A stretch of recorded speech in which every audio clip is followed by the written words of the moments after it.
Hi, I'm Sam Hawley, host of ABC News Daily. It's a podcast explaining one big news story affecting your world in just 15 minutes. From ABC investigations to politics, the cost of living, to major global events. Expert guests and journalists join me to explain why the world works the way it does.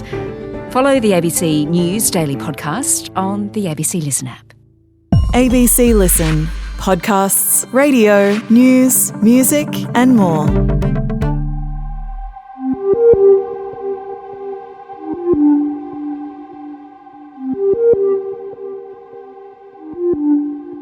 Seemingly tricked into smuggling 2 kilograms of methamphetamine into Japan, Donna Nelson's fate hangs in the hands of a Japanese court. I'm Stephen Stockwell. Welcome to the case of the romance scam.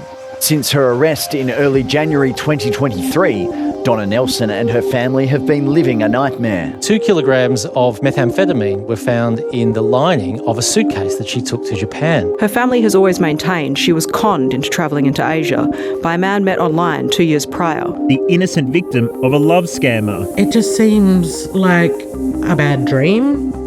I've never thought that she would have ever been involved in this. Japanese prosecutors say Donna Nelson is a drug trafficker. Her family says she was tricked by a man she thought she was going to marry. This is the 3rd episode in our series on the romance scam. If you missed the first 2, go back and listen to them first. I'll pop a link in the app description to make it easy for you. In our last episode, we heard how the judges were moved by the evidence that was presented to them during Donna's trial. And in this episode, we go back into the courtroom to see how they will rule.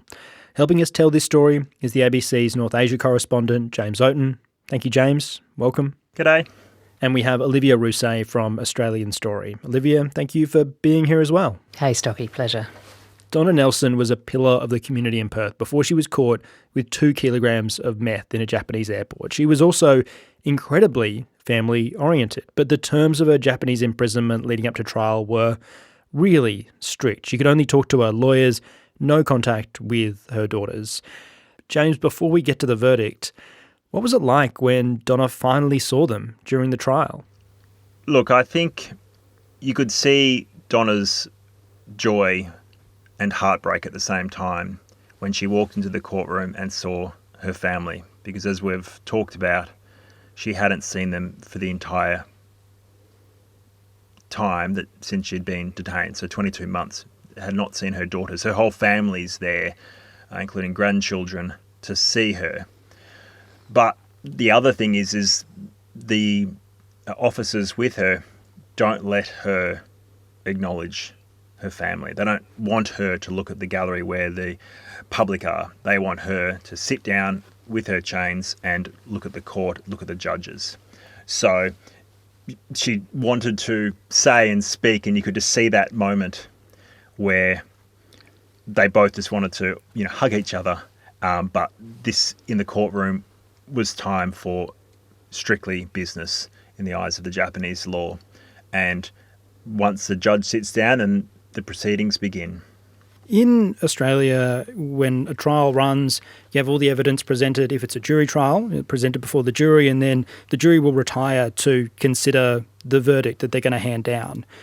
What happens in Japan? Is it a similar system? Do you know, is there an amount of time that the jury is given, or is it kind of an open window for them to go and consider the verdict before returning to deliver that? It's not a hard time frame when they have to be back in the courtroom to deliver their verdict, but it is all wrapped up into one bundle. So you have to, first of all, have a majority here, and that has to include at least one of the professional judges. You can't have all the civilian jury members, 6 of them in this case, and no professional judges. You need a balance of both professional judges and the jury, or the lay judges as they're called. It's actually, by the way, a relatively fairly new system to have more civilians involved. It used to just be more judges, but then there were issues constantly raised about whether or not the justice system here was fully free or fair. So this is a kind of a halfway balancing act that the Japanese system has tried to pull here. But certainly when we all came back to court, we knew it was going to be the very moment we found out everything. Is she walking home, or not quite? Is she going to be deported, essentially, would probably be the most likely outcome if she's innocent, for overstaying a visa would be the reason. Or is she going to jail, and how long for? We were going to know very soon. Olivia, I mean, we talked at the end of our last episode about how hopeful the family was feeling. You know, in the moments before the verdict was delivered, how were they feeling? I think the 4 of the daughters were back in Perth, and they all gathered together with family to wait to find out. And Crystal, the eldest daughter, was over there. I think they've always had to hold out hope and be positive. Crystal said to me once, we can't contemplate this not going right. If you'd have said your mum's going to be in prison in Japan for nearly 2 years, she said, I wouldn't think I could possibly live through that, but here we are. So they were really just taking it day by day, but essentially just being positive and hoping that she would come home. Yeah. In Australian court, something I've been surprised about is how clinical the delivery of a verdict is. It's quite a short process. You know, everyone comes back into the courtroom. There's a short conversation with the jury about whether they've reached a verdict. It is basically just that. Have you reached a verdict? And, you know, the foreperson stands up and delivers that. James, how did the delivery of the verdict unfold in this case? Yeah, so in Australia, the guilty or not guilty verdict is very clinical, as you say, whereas here it's the judge reading out straight to the point, going through the facts of the case. Then came the crushing blow for Donna Nelson, that they have found her guilty of these charges and that she was going to spend 6 years in jail. They did take time into account that's already been served, so that she doesn't have to serve the extra 22 months again. That's chopped off the sentence. But it became pretty clear once Donna heard 6 years, and, you know, just the weight of the room changed drastically. Just shock, utter shock, because suddenly what she'd endured for the last couple of years, she was going to have to endure for the next 4 years. Yeah, how did Donna react? I remember hearing from the gallery, we all heard it, Donna saying something along the lines of, what about my grandchildren? So when the guilty verdict has been handed down, what she is clearly thinking about is the lives that she's now missing out on. You know, anyone with young kids knows that missing out on them for a few weeks or a few months, big changes happen. Donna had already missed out on these monumental moments for a couple of years and has realised that she was going to miss out on another 4 years. Wow. She was heartbroken. Yeah. I wish I could pick more powerful words than that. Devastated. Absolutely devastated. Olivia, how was the family? Oh, look, same as Donna. I just think they were gutted. I don't think they'd contemplated what it might mean if she were found guilty and had to spend more time in prison. I don't think they could sort of hold that reality as a possibility. I think Ashley might have a little bit more. She was forward planning, and there were you know, other avenues to try and take, but the rest of them were, you know, but at the same time, Ashley had been preparing a room for her mum at her house, and she said every day she'd go in there and you know, put another thing in that was her mother's favourite perfume or something in there, and it was a way of kind of honouring her and keeping hope alive. But I don't think any of them could hold the possibility of their mum not coming home. So, yeah, devastating, as James said. Yeah. We have Donna Nelson sentenced to 6 years, found guilty of bringing these drugs into Japan. What did the judge say about that sentence, about why they landed on that? Well, interestingly enough, the judge has agreed that she's been caught up in a love scam. But what the court here has essentially ruled is that she ignored too many red flags. If we go again to what the prosecution were essentially needing to argue, is that she was negligent in, I guess, her duty. Negligent in her duty, that everything she's doing is above board. Essentially, the judge has, and the judge system here, the lay judges and the judges, have agreed with that argument, that she didn't do enough to check that what she was doing or what she was involved in was above board and that she had ignored too many red flags. Now, the prosecution were actually asking for 10 years jail. And so in the judge's mind, 6 years is lenient. So that was their kind of middle ground of saying, okay, we understand that you have been caught in a love scam here, but ultimately the strangeness of this request, that's an exact quote from the judge, the strangeness of this man you've never met says, pick up this bag and take it to me from Laos to Japan. That strange request, there were doubts in your mind that you didn't resolve. Now, of course, her legal team vehemently argued that she did try and resolve any doubts, but what you can see is things that have worked against her.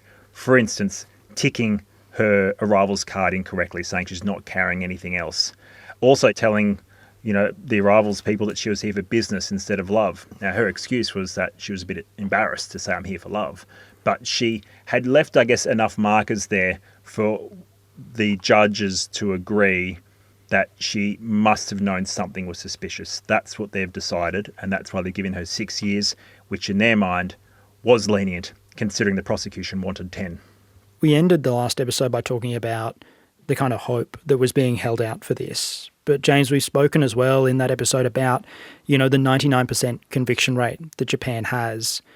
Was this case over before it started? Well, one thing I can say is one of the reasons behind the 99% conviction rate is that prosecutors here almost expect to hit that benchmark. That's the benchmark. You've got to hit 99%. If you're getting 90% clearance rate or 80% clearance rate, then you're not doing your job properly. So they go for 100%, and then there's a little margin of error, I suppose. So what that tells us is that the prosecutors knew absolutely that they felt they had her hook, line and sinker, that this case would have been wrapped up in the bag. They would have been going to this case confidently. In Australia, charges can be changed because the police or prosecutors feel they don't quite have enough to stack up for the more intense charges. So murder can be dropped to manslaughter, for instance. Here, there are many stories about prosecutors almost lowballing charges just to get things to stick. So, first of all, we talk about hostage justice, where people are held for extended periods of time without a lawyer, without charge, and even when they are charged, you don't get access to your family. So people just take the, quote, easier route and plead guilty. But otherwise, there are all these techniques that we've heard, for instance, that feels like it's geared up to help the prosecutors. So, for instance, when they are kind of interviewing her and questioning her, which, does happen in other countries, I should add, but to deny people access to lawyers for everything does feel like it's favouring the prosecution. Now, I don't know exactly everything that happened during the weeks that she was held before charge, but what I do know is that prosecutors will only go to trial if they're only 110% sure, because that 99% conviction rate, it's not just a statistic, but for many, it's an expectation. Mm-hmm. So when this case happened, I just couldn't get that out of my mind. 99%. And when I did hear that the benchmark was talking about negligence rather than proving she knew the drugs were there, I could see why the prosecution, would have been more confident. Yeah, I mean, following this trial, that does seem a little bit like a foregone conclusion. Once we sort of talk through that and hear all of that, James, Donna Nelson is in prison. Olivia, what is that like for her at the moment? We talked about how restrictive it was in between her being charged and her trial. Being the communication being so limited. What is it like for her now? The only difference after she was found guilty and sentenced was that she was allowed to write letters. And at first she was given one letter a week of 5 pages, and now I believe she's allowed to write a letter a day. And then I think it has turned into endless pages. Straight after the 5 days of the trial, before sentencing and the verdict day, the judge allowed her daughters to go and visit her for the first time. So 3 of them who were about to leave went there and they had 20 minutes with their mum for the first time in nearly 2 years, and James and I were both there. It was amazing, James, wasn't it, afterwards, seeing how they felt, just the proximity again, because like I said, in the courtroom, they were seeing her, and if they had have reached out their arm and Donna had reached out her arm, they could have nearly touched. They were that close. So they were, really getting off on being close to each other. So to actually see her in prison was amazing. But the only way they can actually talk to their mother is to travel to Japan, to get a translator to come with them, and then they have a limited amount of time, and the conversation is translated live and it's behind glass, so they still haven't been able to hug her or touch her. So the conditions are the same, basically. She's 23 and a half hours a day in her cell. She's not allowed to talk to anyone else except for the lawyers, the Australian diplomats, or a chaplain type who comes to visit her. She can't talk to any other inmates or socialise with any other inmates. She eats her meals in her cell. And another point that's really deeply troubling for the family is we're talking about a now 59-year-old Aboriginal woman who's in prison. Like, we all know life expectancy for Indigenous Australians is lower than other people. We all know about the history of deaths in custody. There's all this added baggage for them that I think cuts really deeply and fills them with a lot of sadness and fear. Yes, she's missing out on these milestones in her children's lives and their lives, but they're also very keenly aware of the passing of time and the danger of someone being in that situation. And I must say, Donna, for someone who's been in solitary for nearly 2 years, when James and I saw her in prison, she is formidable. She's incredibly strong. When she actually spoke and gave her testimony, you could hear the anger in her voice. She's fierce. She was sort of bordering on being rude to the prosecutor at times. Like, do you think I'm an idiot? Almost, why are you asking me this? You could tell how disgusted Donna was that she had been caught up in drugs. She detests drugs. And you could just see the fury in her face. And just how she even said this, she feels that she's let everyone down, not because she knowingly did this, but just the concept that she has moved drugs around and it could have got out into the community sickens her, because it goes against everything she's worked for in the past. Olivia, you talk about Donna Nelson as a grandmother. What are her family's plans at the moment? Are they satisfied sitting there with this sentence, or are they appealing? Are they trying to get her out?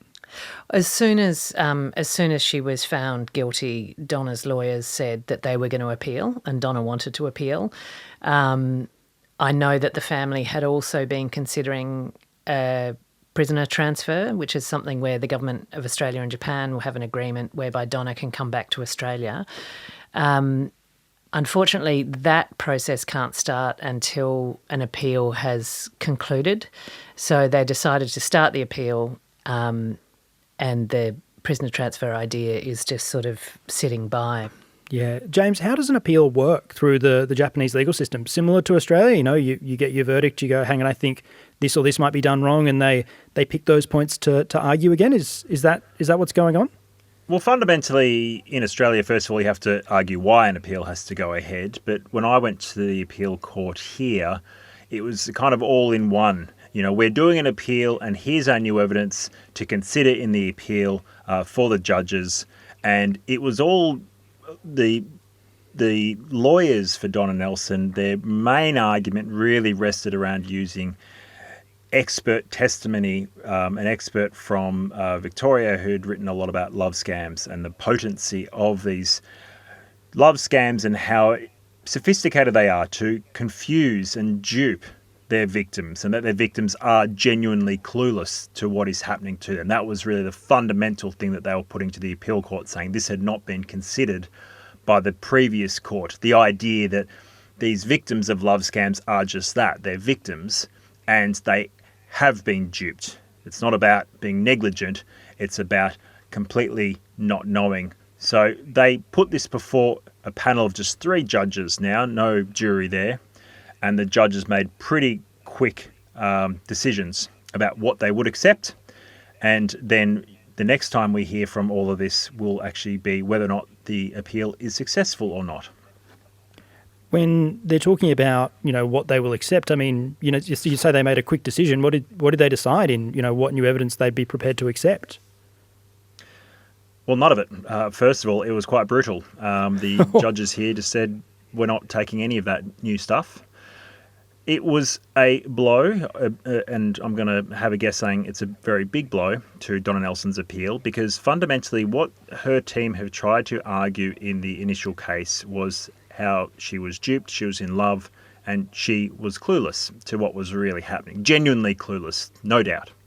What this expert testimony goes into great detail is that there are many Donna Nelsons out there. There are many people, many women, who get caught up in these love scams, and these are highly sophisticated professional outfits that are very experienced at confusing and duping their victims. I mean, if you look at Donna Nelson, she was speaking to this guy for 2 years. 2 years of grooming to convince her and her family that he was who he said he was. He ran this fashion business, and this story about needing this bag for his fashion business, it just kind of made sense. But then there's other techniques that they use that this document went into great detail about how they confuse their victims by giving a sense of urgency. So Donna Nelson and this man Kelly, they had missed opportunities in the past. There's always some reason that they couldn't meet up, but we'll try again. But then suddenly, Kelly's got some availability. Quick, I've got some availability. Come over now. And they do these techniques to confuse their victims. Go, okay, I've got to pack my bags, I've got to get going. When she's in Laos, they didn't give her the bag at the start when she arrives. They give her the bag when she's literally on the way to the airport. Quick, here's a bag. Sorry, you just got to take this bag. And inside the bag, there are some clothing samples. And again, that's a red herring, as Olivia mentioned before. These are planned techniques to confuse their victims. And that's what this evidence went into great detail about. But the judge has ruled he doesn't want it. He won't accept it. And that's a big blow for the defence here. The daughters wanted this kind of expertise in the original case. To show it's not just the daughter's summary, these are experts who are explaining how people can be duped by these schemes. And it wasn't used then, but they've tried to use then the expert testimony in the appeal. And it was knocked back. Why was it knocked back? And they said, fundamentally, you have to prove to the court that this new evidence, the reason you're bringing it now to the appeal instead of to the original court case, was unavoidable circumstances. Now, clearly, when we're talking about an expert here giving advice on love scams, it's a pretty high bar to say, it was unavoidable that I couldn't get an expert for my first case. But that's the benchmark. You have to prove to the court that it's an unavoidable. And it's similar in Australia, I might add. There has to be a reason why you're appealing, and you have to prove that the first court got it wrong. You can't just say, I didn't like that decision, so let's give it another crack. But this new evidence struck down. So when we go back to court, I expect it to be a very quick and procedural statement from the judges about whether she is okay to leave, it's all been wiped clean, or if the sentence sticks.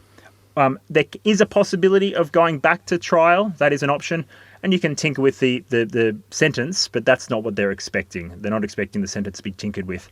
It's really going to be, does that initial ruling hold up or not? Olivia, I mean, we spoke about how the family wanted this expert presented in the original trial only to have that knocked back, and then for it not to be included in an appeal because, the effort wasn't made the first time around. How frustrating is that for the family? Oh, I think it's incredibly frustrating. It's hard to be informing a trial that's in another country in another language with lawyers you can't sit down with and talk to. And, Ashley was very clear and had opinions in the beginning about, she sought a lot of advice from people who had successfully prosecuted cases, gotten people out of similar situations in different countries.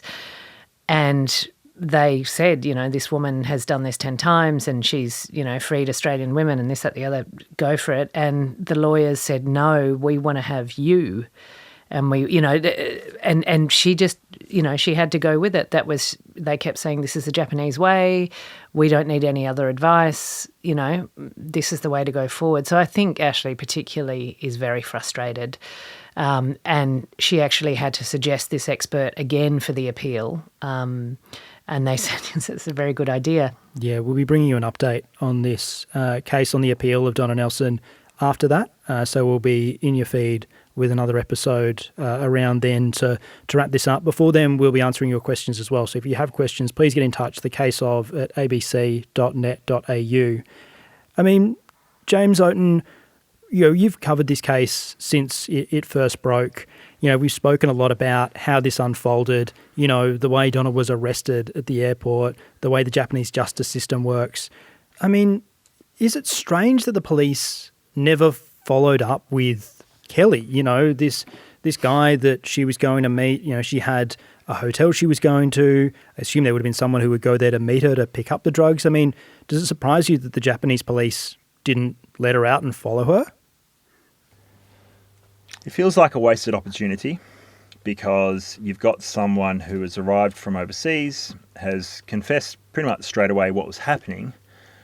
Now, even if they think absolutely you are 110% guilty, you're a criminal and so on and so forth, wouldn't you want to see maybe where the drugs were going? I mean, that's just, that seems like an obvious option to me, but it looks like there's been really no thorough pursuit. Now, look, there could be all sorts of reasons and why the essentially the law enforcement here, but you just wonder, is that a wasted opportunity? You've got this person who's telling you everything.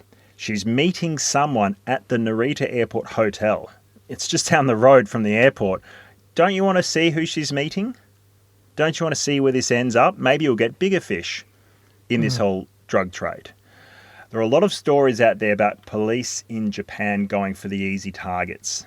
They don't want unsolved cases on their desk, so they go for the easy targets. That's not to say that there isn't good policing in Japan, of course. This is a very big sweeping summary, generalisation.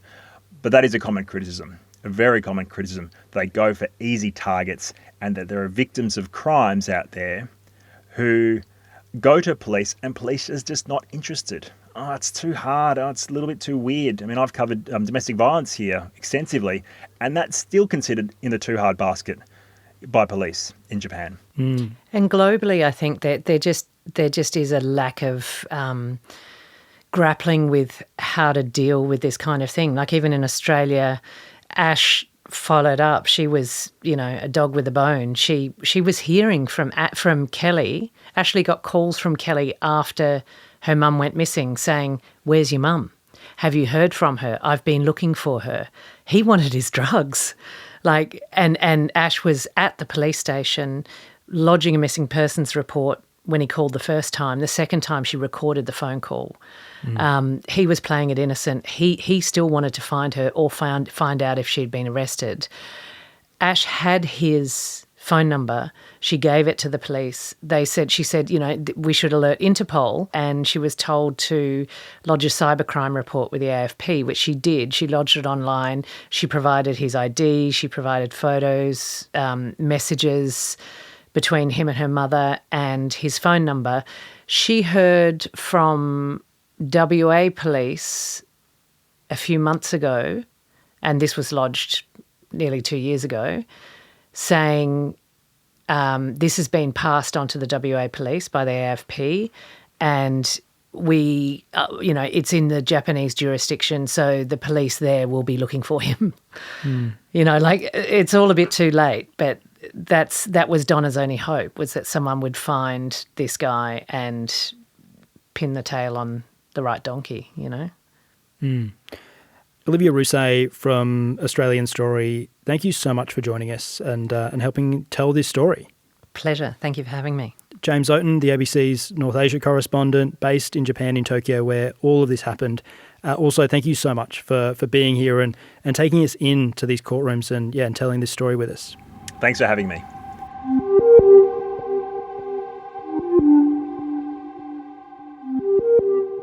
Donna's appeal result will be handed down in just 2 days. On Thursday at 3:30 Eastern Time in Australia, she'll learn her fate. And I'll be back in your feed then with an update on what has unfolded in that room, taking you through exactly what has happened in her appeal result. We're also planning a Q&A episode for this next week as well, so please keep your questions coming. Send them to thecaseof@abc.net.au. We've already had so many wonderful questions, and I'm looking forward to putting all of them to James and Olivia in our episode next week, so please get in touch before then.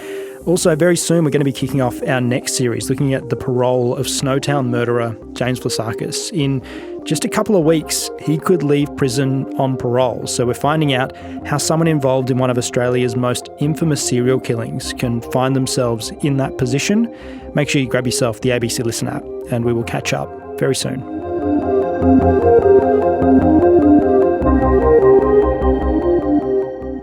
The Case of the Romance Scam is produced by ABC Audio Studios and ABC News. It's reported by James Oaten and Olivia Rousset and presented by me, Stephen Stockwell. Our executive producer is Claire Rawlinson, and this episode was produced on the land of the Gadigal and Wurundjeri people.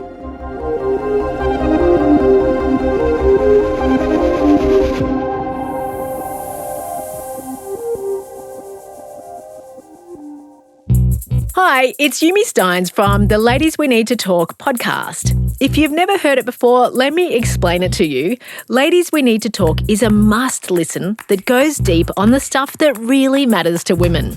If it's a topic going off in your group chat, we're across it with love, science and real-life women telling their stories, from perimenopause to the mental load, fertility to friendship. Find Ladies We Need to Talk in the ABC Listen app.